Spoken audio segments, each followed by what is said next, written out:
Marilah sama-sama pagi ini kita mulakan dengan bacaan doa. Al-Fatihah. A'udzubillahi minasyaitonirrajim. Bismillahirrahmanirrahim.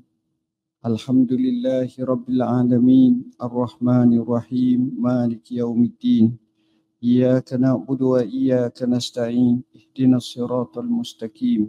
Siratal ladzina an'amta 'alaihim ghairil maghdubi 'alaihim waladdallin. Amin. Bismillahirrahmanirrahim. Alhamdulillahi rabbil alamin.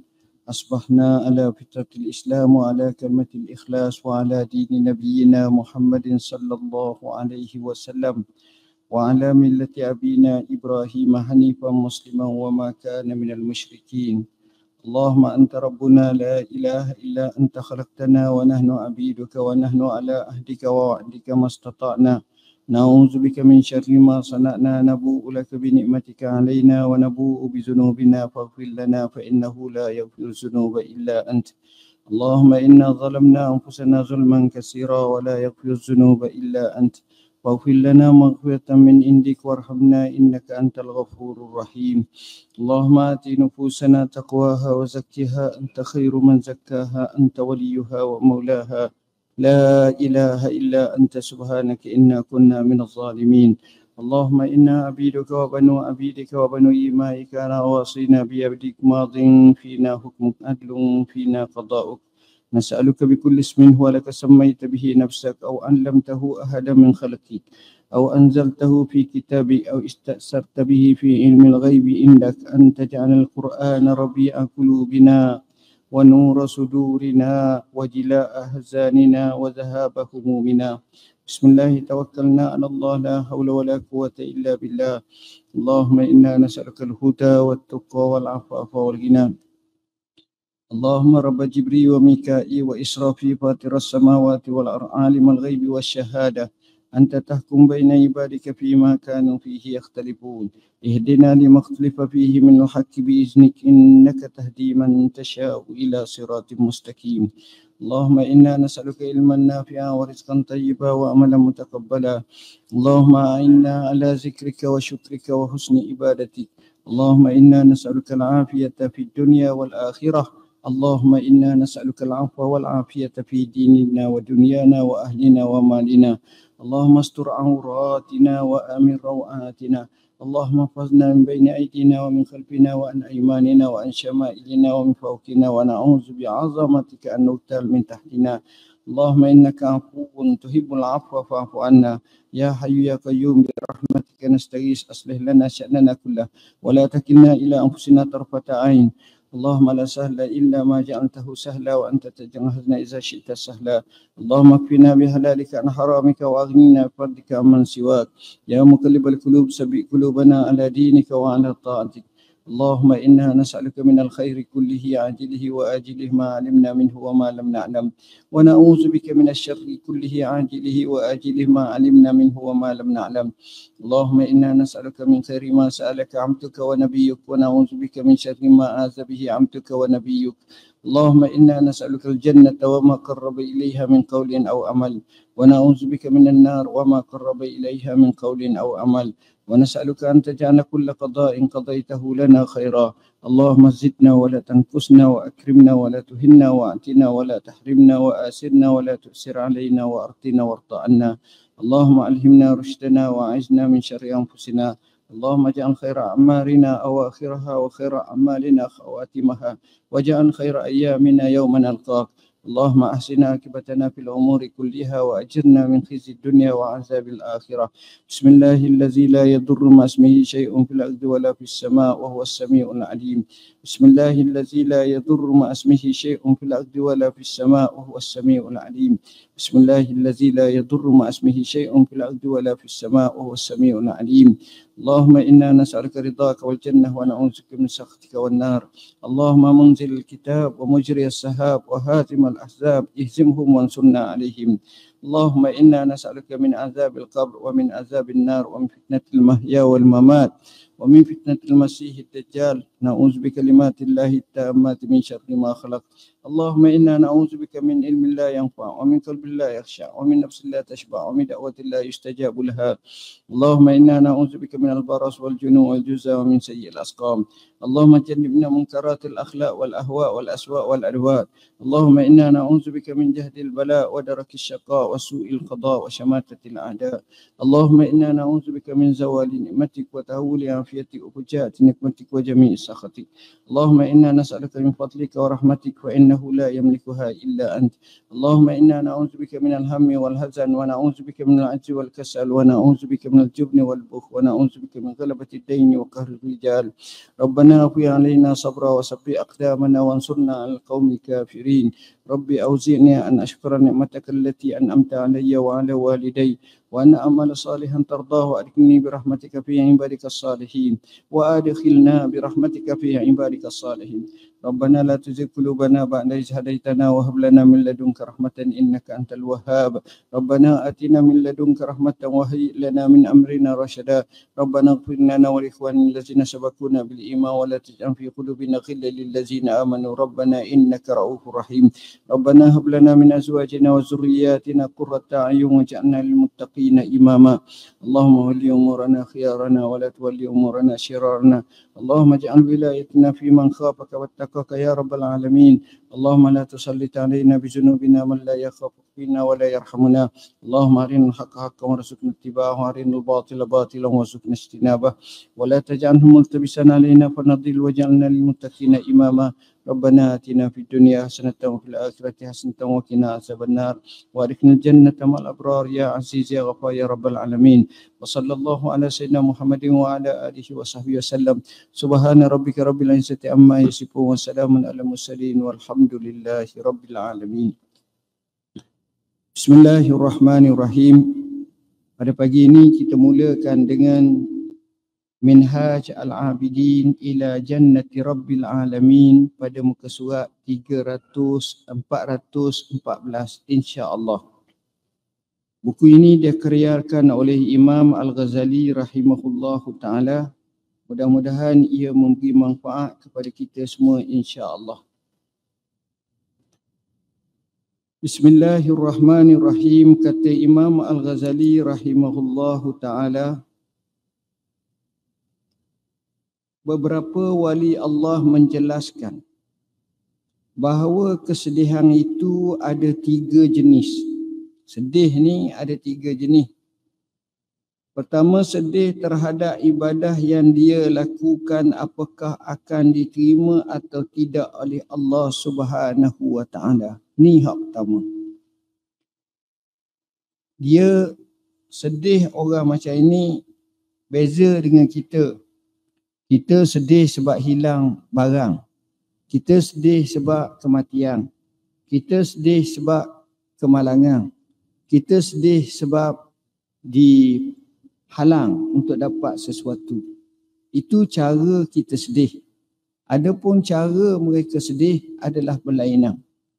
Kata ulama, kata wali-waliullah, dia kata sedih pertama adalah masalah ibadat. Tuhan terima tak ibadat kita? Ini bukan nak datangkan syak atau wasangka, tapi lebih kepada muhasabah diri kita. Dan daripada sini dilihat daripada pihak kita. Utamanya masalah keikhlasan. Kerana ibadat ni ulama menyatakan ada 2. Bila mana Allah Subhanahu wa taala menyebut liyabluwakum ayyukum ahsanu amala, dia nak uji kamu di antara kamu siapa yang lebih baik amalan. Mereka kata ada 2, akhlasuhum wa aswabuhum.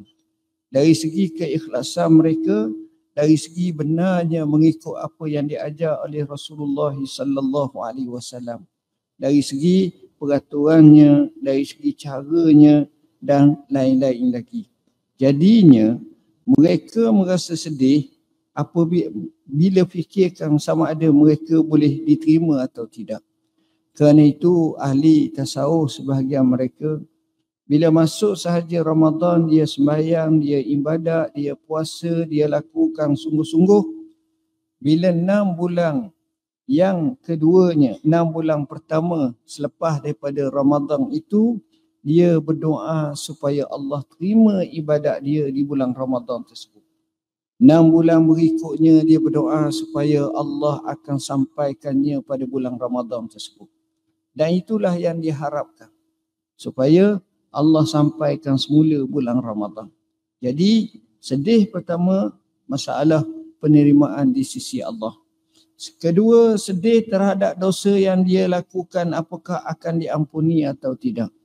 Kesalahan, kegelinciran kita, adakah Allah ampun kita atau tidak. Kedua-dua ini masih lagi kita bincang dalam bab raja dan khauf. Khauf dan raja. Harapan dan juga takut. Jadi yang kedua ni dari segi dosa dia takut. Kerana itu kadang-kadang keluar daripada mulut mereka, ilahi lastu lil firdausi ahla wala akwa ala naril jahimi fahabli taubatan waghfir zunubi fa innaka ghafiru zambil azimi. Wahai Tuhanku, syurga Firdaus rasanya aku tak layak. Kenapa? Kerana prestasi, kerana hati, kerana ibadat, kerana maksiat, macam-macam. Sedangkan aku tak mampu nak menghadapi neraka jahimu. Macam mana nak mampu tengok api kecil pun di dunia kita rebah, kita kalah. Ya Allah, terimalah bagi aku ibadat kamu ni, supaya kamu dapat laksanakan ibadat, supaya kamu terima ibadat, supaya kamu terima keampunan daripada aku. Aku mohon ampun kepada kamu. Dan terimalah ya Allah, engkaulah sebaik-baik Tuhan yang mengampuni dosa. Yang ketiga, sedih memikirkan jikalau iman makrifat dicabut dari dirinya. Dia rasa bimbang. Sama ada iman ni boleh tercabut atau tak pada diri dia. Kerana itu kita diajar doa yang kita baca tadi. Nabi paling banyak baca doa, ya muqallibal qulub sabbit qalbi ala dinik. Ya Allah, ya Tuhanku yang membalikkan segala hati-hati, tolong sabitkanlah hatiku di atas agama kamu. Kerana kita bimbang. Yang ini juga perlu kita fikirkan. Sementara itu orang-orang yang mukhlis, orang-orang yang ikhlas berkata, pada hakikatnya semua kesedihan itu satu, yakni sedih memikirkan risiko dicabut iman atau makrifah. Walhal semua bentuk kesedihan lainnya seperti rasa cemas, khawatir, tidaklah signifikan jika dibandingkan dengan kehilangan iman. Namun yang aku takut ialah bahawa Allah Ta'ala akan mencabut anugerah Islam dariku. Islam yang kadang-kadang kita terlupa nak fikir. Nabi bersabda, kerana akhir zaman ni fitnah lebih berat lagi yang membawa kepada tercabutnya iman. Inilah sebesar-besar fitnah. Kata Nabi SAW, badiru bil a'mal qabla an ta'tiya fitanun ka qita'il laylil muslim asbahar rajulu mu'mina wa yumsi kafira wa yumsi mu'mina wa yusbihu kafira yabi'u dinahu bi'aradin minad dunya qalil. Segeralah kamu dalam melaksanakan amalan soleh sebelum datang kepada kamu fitnah-fitnah ibarat kepingan-kepingan malam. Maka pada masa itu ada seorang lelaki, waktu pagi beriman, waktu petang boleh jadi kufur. Waktu petang beriman, waktu pagi jadi kufur. Kerana menjual agamanya dengan sedikit mata benda dunia. Itu dia. Ya zambillah. Sufyanus Tsauri kemudian membawa kita memohon kepada Allah yang Maha Pemberi anugerah. Semoga dia tidak menguji kita dengan menderhakainya. Kena ujian suka deraka kat Tuhan, waliyazabillah. Menyempurnakan nikmatnya yang banyak dengan anugerahnya kepada kita dan merahmatikan kita dalam keadaan Islam berserah diri. Sesungguhnya dialah yang maha penyayang dari seluruh yang penyayang. Artinya, akhir sekali kita kena harap rahmat Allah. Kita kena doa kepada Allah. Kita kena bergantung kepada Allah. Bukan kekuatan kita, kehebatan kita, ilmu kita, tapi sebenarnya kasih sayang Allah lah yang akan mengurniakan kepada kita. Kami telah menyebutkan sebab-sebab pengakhiran hayat yang buruk beserta maknanya dalam kitab Ihya Ulumuddin. Kita baca dah beberapa hari lepas kisah macam mana orang tu su'al khatimah, buruk akibat kesudahannya. Macam-macam kita dengar kisah. Maka rujuklah kitab tersebut. Ini kerana jika kami mendalaminya lagi dalam masalah tersebut, di dalam kitab ini yakni Minhaj Al-Abidin, maka itu akan membuat kita terkeluar dari topik utama kita. Maka renungkanlah huraian ini dengan baik. Maka sesungguhnya penerangan secara terperinci kadangkala mendatangkan keraguan. Semoga kamu beruntung dengan pertolongan Allah serta taufiknya. Jika kamu bertanya, kalau orang tanya, kata Imam Ghazali, jalan mana yang harus aku tempuh?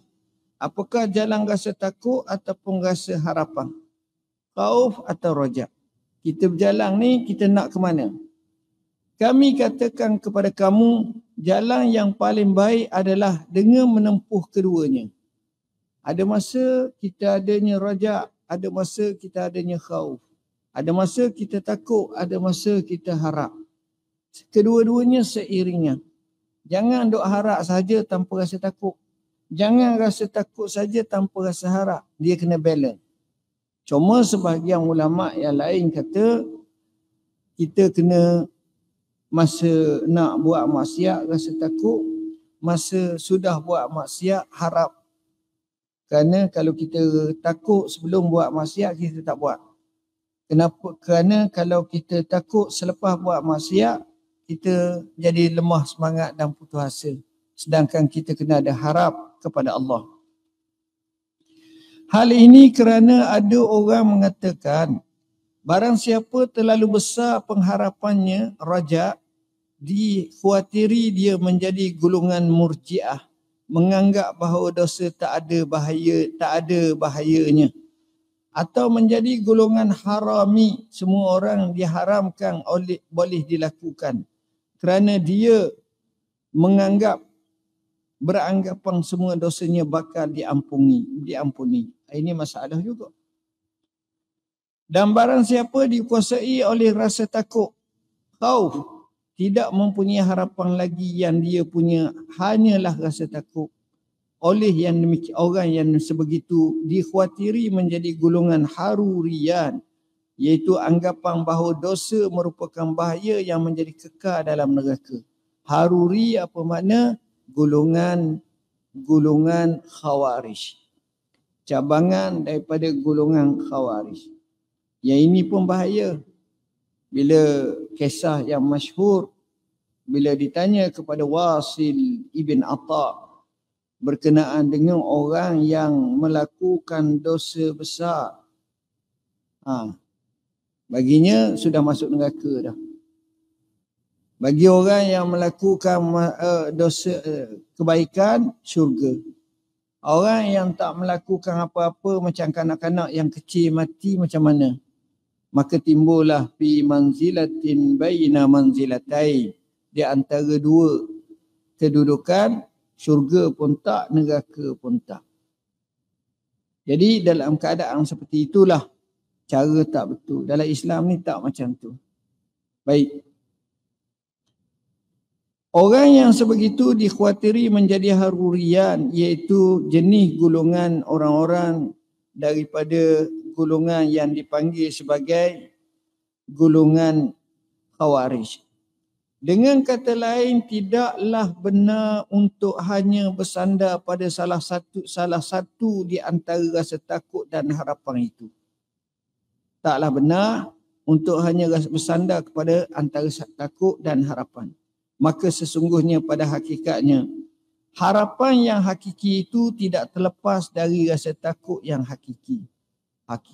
Harapan sebenar, dia tak terlepas daripada rasa takut. Sedangkan rasa takut yang hakiki tidak pula terlepas daripada harapan yang hakiki. Dia bersama. Berarti betul-betul orang yang baik ni imbang. Dua-dua. Sedangkan rasa takut yang hakiki tidak pula terlepas daripada harapan yang hakiki. Oleh itu dikatakan bahawa seluruh harapan hanya dimiliki oleh orang yang takut dan bukan yang bersama aman. Harapan ni ada orang takut, dia mengharapkan. Dan semua rasa takut itu hanya dimiliki oleh orang yang memiliki harapan, bukan orang yang berputus asa. Gabung dua ni akan menatijahkan satu natijah yang amat baik. Jika kamu katakan, adakah salah satu daripada keduanya itu lebih kuat dari lainnya dan lebih banyak disebut atau diingati dalam apa jua keadaan? Jika kamu katakan, salah satu keduanya, yakni khauf, takut dan harap ni itu lebih kuat dari lainnya atau lebih banyak disebut atau diingati dalam apa jua keadaan. Hak mana? Nak suruh ingat sentiasa ke? Ataupun macam mana? Ketahuilah, sesungguhnya bagi seorang hamba yang sihat dan yang kuat, rasa takut itu lebih utama. Manusia yang sihat, yang gagah, yang kuat, dia kena tak takut. Dan apabila dia dalam keadaan sakit dan lemah, lebih-lebih lagi apabila lebih cenderung kepada akhirat, maka harapan itu mesti kena kuat. Itu akan lebih utama baginya. Sebagaimana para ulama katakan yang telah aku dengar. Banyak ulama macam tu. Masa dia tengah gagah, masa tengah kuat, maka tengah rajin, semayang, muda lagi, dia akan letakkan rasa takut nombor satu. Tetapi apabila dia sudah tua, dekat nak mati, masa tu dengan sakit-sakitnya, harapannya cukup kuat. Allahu Akbar. Macam mana Imam Syafi'i? Siapa dengar kisah Imam Syafi'i? Bila Imam Syafi'i sakit nak mati, anak muridnya tanya, kaifa asbahta ya Aba Abdillah? Bagaimana keadaan kamu wahai Abu Abdillah pagi ni?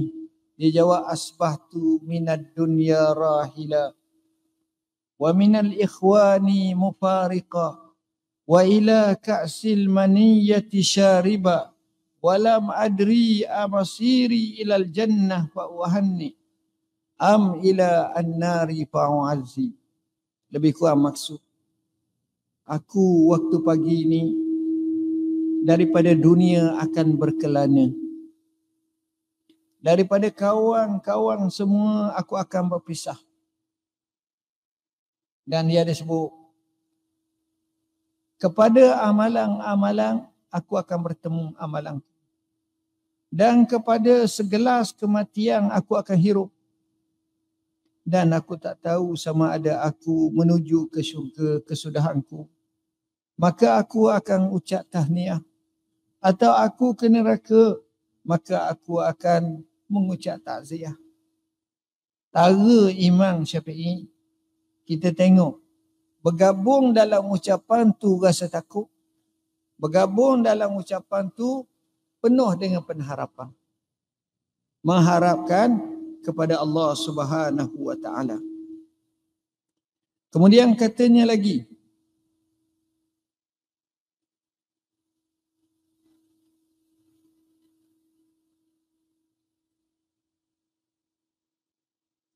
aku katakan dalam sebuah hadis kursi, Allah Subhanahu wa ta'ala berfirman, ana indal munkasirati qulubuhum min makhafati. Aku berada di sisi orang yang hancur hatinya kerana takut kepadaku. Aku berada di sisi orang yang hancur hatinya kerana takut kepadaku. Aku di situ siapa? Allah. Allah.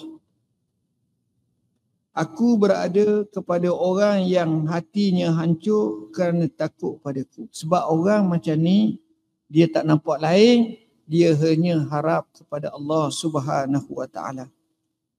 Pada situasi seperti itu, harapan lebih sesuai kerana ketika itu hatinya sedang hancur. Sebaliknya, di saat hati kita sihat dan normal, maka rasa takut boleh lebih menguasai di hati dan fikiran manusia. Maka Allah berfirman kepada mereka, alla takhafu wala tahzanu. Jangan kamu rasa takut dan jangan kamu rasa duka cita. Perkara ni tuan-tuan, dia terlalu, bila tasawuf ni, dia terlalu seni dan dia terlalu halus. Dia lebih kepada bermain dengan perasaan.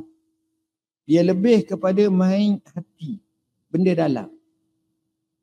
Sebab itu kadang-kadang bila seorang itu menekuni dan memerhati hati dia sendiri, dia tahu betapa banyaknya kelemahan-kelemahan. Kalau kita duduk tengok betul-betul, kalau kita duduk cakap hoa-hoa tak apa dengar sangat. Tapi kalau kita duduk sorang-sorang, duduk semak hati kita, masa itulah baru kita rasa, ya Allah, ya Allah, ya Allah. Kita rasa betapa kerdilnya kita, betapa jauhnya kita dengan Tuhan, yang menyebabkan kita muhasabah diri, yang akhirnya kita baiki diri. Kerana itu, masalah hati inilah masalah yang patut dijaga dengan sebaik-baiknya. Jika kamu bertanya, bukankah banyak hadis yang memerintahkan kita untuk bersangka baik terhadap Allah? Orang tanya lagi, Imam Ghazali ni dia cuba. Saya nak sebut, buku yang dia karang ni, yang kita baca ni, kitab iaitu Minhaj Al-Abidin ni adalah kitab karya Imam Ghazali terakhir. Bila kitab terakhir ni, kalau kita tengoklah, maknanya masa tu umurnya cukup matang. Makrifahnya cukup banyak. Dari segi pelayaran pengembaraan kerohanian sudah sampai puncak. Dari segi kehidupan dia sudah arif. Semua tu dia lalui dah. Dengan bukunya seperti Ihya Ulumuddin telah dia buat dulu-dulu lagi. Ada dah semua. Seolah-olah ini buah tangan terakhir Imam Ghazali rahimahullah kepada kita umat Islam. Jadi apa yang dia jawab, apa yang dia tanya, dia buat buku ni seolah-olah satu dia sebagai seorang tok guru, kedua dia sebagai kita. Kita ni orang awam. Sebab itu dalam buku dia akan tulis, jika kamu bertanya, jika ditanya. Lepas tu dia jawab. Dia tak sungguh orang lain tukang tanya. Dia tak suruh seorang tu tanya. Dia sendiri bagi pihak kita tukang tanya. Itu menariknya buku dia. Jadi dalam buku ni cara dia ada seolah-olah soal jawab. Dia karang, dia buat soal jawab. Soal jawab tu daripada kita lah orang awam yang duk mikir macam mana nak tanya ni dalam isu ni. Lepas tu dia pun jawab. Bagusnya dia tukang tanya bagi pihak kita. Dia kata, jika kamu bertanya, bukankah banyak hadis yang perintah kita bersangka baik ke Tuhan? Ana inda zanni abdi. Aku di sisi zan hambaku, maka zanlah yang baik, kata Allah dalam hadis kursi. Jawab Imam Ghazali, maka ketahuilah, sesungguhnya berbaik sangka dengan Allah Ta'ala adalah dengan berwaspada daripada berbuat maksiat kepadanya. Waspada daripada buat maksiat. Takut atas seksanya dan bersungguh-sungguh dalam beribadah kepadanya. Ini hak sebenarnya. Iaitu kita nak baik sangka dengan Allah, kita berwaspada daripada berbuat maksiat kepadanya. Jangan sekali-kali buat maksiat kepada Tuhan. Takut atas seksanya. Seksa Allah kita takut. Dan bersungguh-sungguh dalam beribadah kepadanya. Itu makna bersangka baik.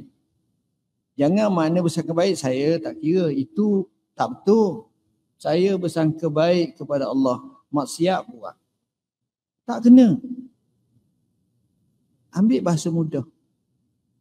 Dua orang pelajar. Seorang rajin. Seorang malas. Seorang yang rajin ni dia rajin betul-betul. Akhir sekali bila periksa, orang tanya macam mana, saya pun tak tahulah, tapi saya bersangka baik pada Tuhan. Yang malah ni, bila masuk periksa, dia buat, tanya macam mana, saya bersangka baik pada Tuhan. Dua-dua bersangka baik, tapi hak mana satu sebenarnya bersangka baik? Bersangka baik sebenarnya mesti ada asbab dia. Sebab dua-dua bersangka baik dengan maksud nak dapat keputusan terbaik. Kalau sekadar bersangka baik, sekadar nak ambil periksa saja, boleh dah, berjaya dah tu, dah dia dapat nak masuk periksa tu. Tapi bukan sekadar itu. Jadi jawab Imam Ghazali, sesungguhnya bersangka baik dengan Allah adalah dengan berwaspada daripada buat maksiat. Bukan buat maksiat. Takut atas seksanya, ada rasa takut pada seksanya. Begitu juga bersungguh-sungguh dalam beribadah kepadanya. Kita pun beribadah, kita beribadah dengan bersungguh-sungguh. Berkaitan dengan soal harapan pula, penting bagi kamu untuk memahami perbezaan antara harapan dan khayalan. Apa beza harapan dengan khayalan? Kadang-kadang kita rasa ni harapan. Tapi sebenarnya ni bukan harapan, ni khayalan. Apa beza antara harapan dengan khayalan? Harapan itu mempunyai dasarnya yang boleh dicapai. Ada matlamatnya, ada tujuannya. Sedang khayalan tidak mempunyai dasar, mustahil dan tidak logik. Ini satu. Dia boleh banyak bezalah. Dalam bahasa mudah, harapan di sini maksud juga dengan makna cita-cita. Dalam maksud yang mudah, bila kita sebut khayalan, lebih kepada kita tengok orang tu berjaya, kita tengok orang tu cemerlang, kita tengok orang tu kaya, kita tengok orang tu hebat, kita pun tengok, oh hebat dia. Bagus kalau aku dapat. Dia hanya tengok sekadar sebut aku nak dapat, oh sedapnya. Kalau dapat boleh makan sedap, boleh minum sedap, boleh pergi mari, boleh pakai, boleh beli, boleh. Setakat tu. Itu nama apa? Khayal. Khayal. Khayalan. Ada orang cerita, orang isap dadah. Kita tak je isap dadah, tak tahulah. Tapi orang cerita. Orang isap dadah. Orang isap dadah ni kadang-kadang, saya pernah dengar seorang sahabat ceramah, dia kata dia punya daya imajinasi tu, gambaran yang dia tu ada sampai 16 kali ganda daripada orang biasa. Orang isap dadah. Kadang-kadang, contoh, dia isap di bawah jambatan. Tempat tersembunyi sikit. Lepas pada tu, tempat itulah ada najis. Tempat itulah buang najis. Tempat itulah kotor. Tempat atas tu. Tapi bila dia seduk saja, dia macam duduk dalam istana yang indah. Taman bunga yang hebat. Pemandangan yang luar biasa. Kaya. Kita tengok, jijik. Beratnya macam ni. Tapi dia tak. Sebab dia hanya kaya, lepas tu tak buat apa. Bagi dia cukup dah. Bagi dia cukup dah. Tapi bila kita sebut seorang itu ada harapan, harapan itu dengan makna rajak itu dengan makna dia ada cara bertindak. Dia ada apa yang dia nak buat. Dia ada matlamat dia. Dia ada strategi dia. Itu baru harapan. Kerana itu disebut in kunta za ra'yin fakun za azimatin fa inna fasadar ra'yi an tataraddada. Kalau kamu mempunyai pemikiran yang baik, sertakanlah dengan jika sekiranya kamu mempunyai pemikiran yang baik serta dengan azam dan tekad yang kuat, rosaknya pemikiran selalu keluk-keluk.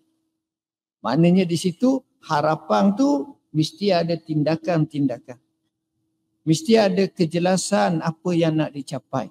Mesti ada strategi, mesti ada doa, mesti ada usaha. Itu baru betul. Tapi kalau kaya ni, satu benda yang lebih kepada sekadar kaya je. Seolah-olah macam kita katakan macam mimpi je lah. yang diimpikan tanpa sebarang usaha, tindakan dan seumpamanya? Jawabnya, dia tak akan berjaya. Contohnya, siapa menanam di ladangnya dengan suatu jenis tanaman, dia bersungguh-sungguh merawatnya sehingga dapat menuai hasil. Kemudian dia berkata, aku berharap ladang ini dapat menghasilkan 1 tan jagung. Ini adalah harapan. Bila kita buat satu ladang yang baik, kita cari asbab dia, kita cari cara dia, kita pergi kursus, kita baca, kita benih mengikut kesesuaiannya dan kita buat betul-betul, kita pagarkan dia, kita bukan berserah pada Tuhan saja. Ini adalah harapan. Di sisi lain ada seorang petani yang tidak mengharapkan ladangnya sama sekali sepanjang tahun. Tidak bersungguh-sungguh, hanya tidur dan mengabaikannya. Namun dia berharap boleh menuai dengan hasil yang besar di musim menuai nanti. Maka harapan begini tidak mempunyai dasarnya dan tidak lebih dari fikiran yang sia-sia. Itu adalah khayalan semata-mata. Demikian pula dengan seorang hamba apabila bersungguh-sungguh beribadah kepada Allah dan berhenti dari berbuat maksiat terhadapnya. Kemudian mengatakan, aku berharap Allah Subhanahu wa taala menerima amal perbuatanku yang sedikit ini dan menyempurnakan kekurangan yang ada, memberiku pahala yang besar, memaafkan kekeliruanku, dan ia berbaik sangka kepada Allah, maka itu adalah bentuk harapan darinya hamba. Adapun jika dia lalai, derhaka, melakukan berbagai kemaksiatan, tidak peduli dengan murka, redha, janji dan ancaman Allah, kemudian dia mengatakan, aku berharap daripada Allah akan syurga dan keselamatan dari api neraka, maka itu lebih daripada khayalan dan angan-angan semata-mata.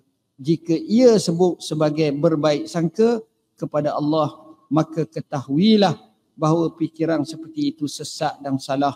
Dalam kaitan dengan pengertian ini, seorang mengungkaikan nazam, iaitu bait syair Arab, tarjun najata walam tasluk masalikaha, inna safinata la tajri alal yabisi. Kamu menginginkan keselamatan tetapi enggan menelusuri jalannya. Sesungguhnya kapal tak akan berlayar jika berada di daratan. Itu maksud dia. Jadi tuan-tuan dan puan-puan yang dirahmati Allah, jelaslah kepada kita di sini bahawa kita mesti memahami perbezaan antara harapan dan juga rasa takut kepada Allah Subhanahu wa taala. Hadirin hadirat muslimin muslimat yang dirahmati Allah, saya juga nak ingin baca satu hadis secara ringkas hari ini, iaitu hadis pada muka surat 267. Daripada kitab Al-Imam An-Nawawi rahimahullah. Di mana hadis ni ialah hadis yang ke-25.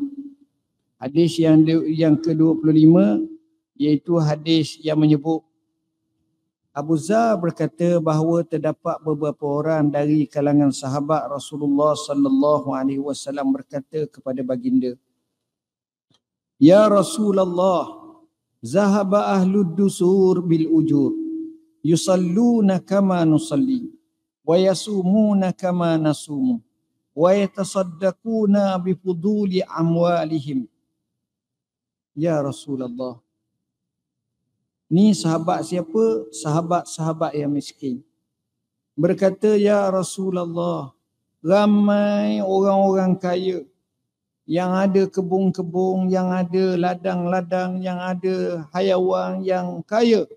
Mereka ni bergaya menuju ke syurga Allah dengan pahala yang banyak. Kerana apa? Kerana mereka boleh sembahyang, kita pun sembahyang, dia sembahyang. Kita puasa, dia puasa. Tapi mereka lebih pada kita, mereka boleh sedekah dengan harta-harta lebihan mereka. Kita tak boleh. Tengok. Perangai orang kaya zaman Nabi SAW banyak infak. Dan ini yang disebut ni. Ini memang biasa. Kalau kita baca mereka yang pemurah, mereka ni ramal laju. Qala awalaysa qad ja'alallahu lakum ma tasaddaqu. Nabi pun beri semangat kepada orang miskin di kalangan sahabat-sahabatnya. Tidakkah Allah jadikan kepada kamu perkara yang memungkinkan kamu sedekah juga? Terkejut dia. Ada juga. Lalu Nabi jawab, inna bikulli tasbihatin sadaqah. Setiap kali kamu tasbih subhanallah tu sedekah. Wa kulli takbiratin sadaqah. Setiap kali takbir sedekah. Wa kulli tahmidatin sadaqah. Setiap kali tahmid alhamdulillah sedekah. Wa kulli tahlilatin sedekah. Setiap kali tahlil la ilaha illallah sedekah. Wa amrun bil ma'rufi sedekah. Amar ma'ruf pun sedekah. Wa nahyun am munkar sedekah. Nahi munkar pun sedekah. Sedekah. Jadi sedekah ni dalam banyak riwayat besar. Kita senyum kepada rakan kita pun sedekah. Bukan senyum ejek lah, senyum ikhlas, senyum sungguh, suka, sedekah. Tabassumuka ala wajhi akhika sedekah. Maknanya kalimah sedekah ni teramat luas. Dia bukan satu saja tapi banyak. Sehingga Nabi kata apa? Nabi kata wa fi bud'i ahadikum sedekah. Kamu pada kemaluan isteri kamu, kamu bersama dengan dia, itu pun sedekah. Nabi bila cakap macam ni, ternganga sahabat, terkejut sahabat semua. Qalu ya Rasulullah, ayati ahaduna syahwatahu wa yakunu lahu fiha ajr. Ya Rasulullah, seseorang itu memuaskan, di antara kita memuaskan nafsu syahwatnya kepada isterinya, dia dapat pahala? Sahabat tanya. Nabi jawab, ara'aitum law wada'aha fi haram akana alaihi wizr? Tidakkah kalau dia meletakkan pada tempat haram, tidakkah dia dikenakan dosa? Maksudnya kalau dia berzina, takkah dia berdosa? Fakazalika iza wada'aha fil halal kana lahu ajr. Maka begitu juga kalau diletakkan pada tempat halal, maka baginya pahala. Jadi tuan-tuan, rahmat Allah, luasnya keampunan Tuhan ni memang luar biasa. Dan Allah SWT maksudnya begini. Artinya dalam hidup kita tak ada orang yang tak boleh buat baik. Sebab itu tuan-tuan tahu apa benda hak paling baik, yang paling baik di antara yang paling baik. Hak paling tinggi iman kita ni apa benda hak paling tinggi sekali. Dia akan letakkan hak paling tinggi, hak semua orang boleh buat. Ini nas sebut. Hak paling baik sekali ialah kalimah la ilaha illallah. Nabi sebut al-iman bid'un wa sittuna syu'bah. Al-iman bid'un wa sab'una syu'bah. Ada dua riwayat. Bahkan tiga. Iman ini 60 cabang lebih. Iman ini 70 cabang lebih. A'laha kalimatul la ilaha illallah. Hak paling tinggi la ilaha illallah. Orang kaya boleh sebut, orang miskin boleh sebut. Orang sihat boleh sebut, orang sakit boleh sebut. Orang lelaki boleh sebut, orang perempuan boleh sebut. Semua boleh sebut la ilaha illallah. Jadi tengok. Tapi kalau letaklah hak paling baik sekali sedekah 100 pikul mah. Berapa orang je boleh hidup boleh buat macam tu. Hak sedekah lagi kalau boleh dia sedekah 10 hektar tanah. Siapa dia ada banyak tu ni. Memang payah. Bolehlah 3 orang daripada 4 juta. Tak ramah. Jadi dengan cara seperti ini maka kita tengok Islam tu. Bahkan orang yang tak ada apa macam mana? Zikir. Subhanallah. Dapat pahala. Sedekah. Sementara lagi dia sedekah dan dia zikir. Dua dapat pahala. Artinya Islam ni dia sebab. Siapa dia nak buat je. Tak ada masalah. InsyaAllah kesannya cukup baik dalam kehidupan kita. Sampai kepada kita bersama dengan isteri kita pun kita dapat pahala. Allahu Akbar. Bukan sekadar untuk nafsu syahwat. Nabi kata seafdal-afdal sedekah itu antaranya ialah kamu mendahulukan keluarga kamu. Kamu suap kepada bini kamu makan minum pun sedekah dan begitu. Itu pahala besar. Nak ceritanya bahawa dalam Islam ni nak dapat pahala boleh. Dalam semua segi kita dapat. Sekarang ni lagi mudah dengan handset je, nak sedekah pakai orang panggil kod je, pakai transfer je, mudah sangat. Ni maknanya mudah kata. Zaman sekarang. Bukan sekadar tu nak pergi masjid, nak ni, kita ni hidup mudah tuan-tuan. Tuan-tuan bayangkan kalau zaman dulu nak pergi masjid jalan kaki. Sekarang tak, semua kereta, motosikal, basikal. Jalan tu kalau rumah tepi pagar jalan lah. Kalau jauh kot semua. Allah mudah. Kalau dulu jauh nak pergi macam mana? Saya boleh bayangkan bila saya pergi Madinah tu, saya pergi satu tempat dekat dengan Universiti Islam Madinah. Ada satu tempat tu namanya Wadi Aqiq. Wadi Aqiq ni Nabi kata kalau aku tak duduk lagi di Madinah tu dah, aku akan duduk sini. Duduk kat Wadi Aqiq ni. Dipanggil Wadi Mubarakah. Jarak tak jauh, 5-6 km saja ataupun lebih sikit daripada Masjid Nabawi. Ada sahabat duduk situ, sahabat ni berulang-alik daripada situ pergi ke masjid. Oh, kata gagah. Semangat semayang. Jadi kalau kita tengok macam tu, kita dengan kemudahan yang ada ni, ya Allah, mudah. Ni, saya buat dengan kawan saya. Tapi betul cakap dia tuan-tuan. Dalam hidup kita ni, ambillah peluang masa ada. Saya tak sebut peluang dunia ni macam-macam lah. Peluang akhirat. Siapa di kalangan kita sangka, ni bukan hak tua sangat. Saya tak kata umur 80 tahun, 90 tahun. Umur 60 je cukup. Umur 60 tahun cukup. Siapa di kalangan kita sangka, harga pergi Mekah 100,000 tu barang di sini. Betul? Tak sangka. Kalau kita ingat tahun 70 lebih sikit, 78, 79, zaman arwah mak kita atau ayah kita pergi Mekah. 4,500 ya. 4,500. 5,000. Buat belanja 500. Tabung haji kan 4 kali sehari, 3 kali sehari, masa tu lah. Pergi.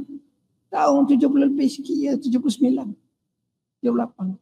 Ramai lagi saksi hidup sekarang ni. 4,500. Sekarang nak pergi umrah, 4,500. Ya, tak lah. Silap-silap kalau bulan Ramadan tu 10, 20, 15, biasa. Kena parut-parut lagi. Tengok. Allah bagi. Tapi sekarang kalau kita tengok haji, dah lah. Tengok. Jadi kalau ada peluang, boleh pergi-pergi. Ada peluang untuk ibadat. Sebab kita tak tahu akan datang ni. Oi. Saya ingat orang pergi Mekah kaya-kaya. Tak pelik akan datang orang pergi Mekah berapa. Saya tak mahal sangat. Saya bayar dalam 400,000 je. Saya cari package paling murah dapat 150. 150. Dan ini tak pelik. Tak pelik tuan-tuan. Dia akan naik ni. Jadi masa kita ada ni, bila kita ada ruang untuk ibadat, untuk ni sikit, buat je. Buat je, pergi. Tak payah lah tu. Ada sikit gini. Jangan kita akan rasa sesak. Oh ni rugi tak buat, ini rugi tak buat. Banyak orang, khabat dunia saya tak nak cakap lah. Banyak orang kita pergi tengok rumah, kita beli sebuah rumah. Harga berapa? 120,000. Lepas 5 tahun naik pada 400,000. Allah, kalau aku tahu aku beli 10. Senang kata dia. Boleh jual lalu. Contoh. Kalau memang kau tak tahu. Kalau tahu, mungkin memang kau tak tahu. Dia akan datang ni. In future siapa tahu. Jadi kita ambil peluang apa yang ada. Ada rezeki boleh pergi Mekah. Buat umrah. Sekarang ni buat umrah boleh. Bayar sikit tak apalah. Mahal sikit-sikit sekarang ni. Okey lagi. Tengok-tengok akan datang 20,000 umrah. 10,000 umrah. Pelik dah. Dia ni memang dalam keadaan macam tu. Jadi poin yang saya nak sebutnya, ambil masa. Ambil masa, ambil peluang. Masa kita hidup ni, kita guna dengan sebaik-baiknya. Mudah-mudahan kita berjaya dalam kehidupan kita. Wallahu a'lam.